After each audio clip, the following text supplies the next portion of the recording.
നമസ്കാരം. മഹാവിഷ്ണു ഭഗവാന്റെ 8ാമത്തെ അവതാരമാണ് ശ്രീകൃഷ്ണ ഭഗവാൻ.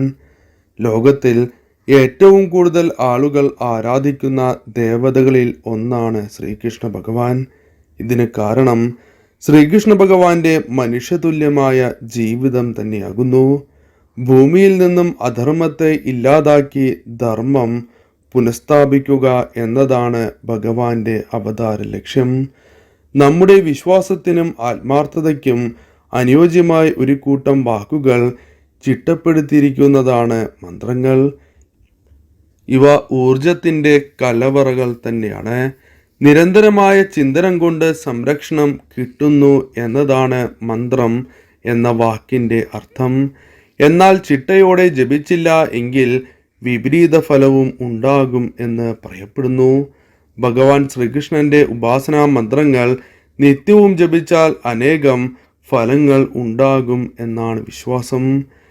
നിങ്ങളിൽ നിന്നും അകന്നുപോയ ഭാഗ്യം തിരികെ എത്തും എന്നും അപ്രതീക്ഷിതമായ സാമ്പത്തിക നേട്ടങ്ങൾ തുടങ്ങിയവയാണ് ശ്രീകൃഷ്ണ മന്ത്രോച്ചാരണത്തിൻ്റെ സിദ്ധികൾ. വളരെ വേഗത്തിൽ ഫലം തരുന്ന ശ്രീകൃഷ്ണ മന്ത്രത്തെക്കുറിച്ച് മനസ്സിലാക്കാം.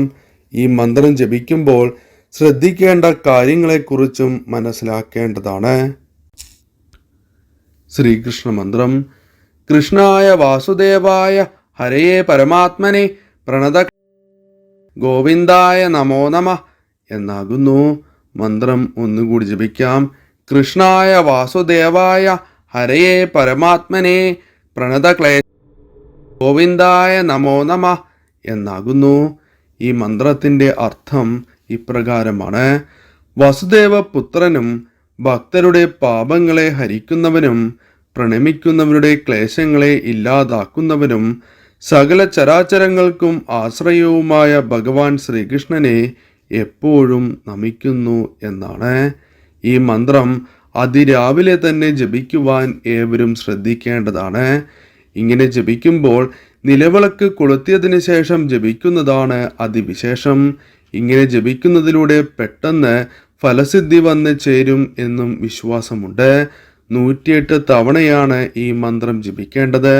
അത് ജപിക്കുന്നതിലൂടെ വേഗത്തിൽ ഫലസിദ്ധി വന്ന് ചേരുന്നതാകുന്നു. എന്നാൽ നിത്യവും ഒരേ സമയത്ത് ഒരേ സ്ഥലത്തിരുന്ന് ജപിക്കുവാൻ പരമാവധി ശ്രമിക്കുക. ഇങ്ങനെ ചെയ്യുന്നതാണ് കൂടുതൽ ഉത്തമം. ഇങ്ങനെ ചെയ്യുന്നതിലൂടെയും ഫലസിദ്ധി പെട്ടെന്ന് വന്ന് ഭവിക്കുന്നതാകുന്നു. പുലവാലായ്മ ഉള്ളപ്പോഴും അശുദ്ധിയുള്ള സമയങ്ങളിലും ഇത്തരത്തിൽ ഭഗവാന്റെ മന്ത്രങ്ങൾ ജപിക്കുവാൻ പാടുള്ളതല്ല.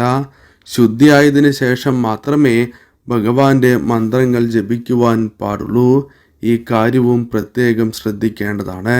ശ്രീകൃഷ്ണ ക്ഷേത്രത്തിൽ ദർശനം നടത്തുന്ന വേളകളിലും ഇത്തരത്തിൽ ഭഗവാന്റെ മന്ത്രം ജപിക്കുന്നതും അതിവിശേഷം തന്നെയാണ്. അതിനാൽ സാധിക്കുന്ന ഏവരും ഈ മന്ത്രം നിത്യവും ജപിക്കുവാൻ ശ്രമിക്കുക. ഈ മന്ത്രം ജപിക്കുന്നതിലൂടെ ജീവിതത്തിൽ ഉയർച്ച മാത്രമേ കൈവരുകയുള്ളൂ.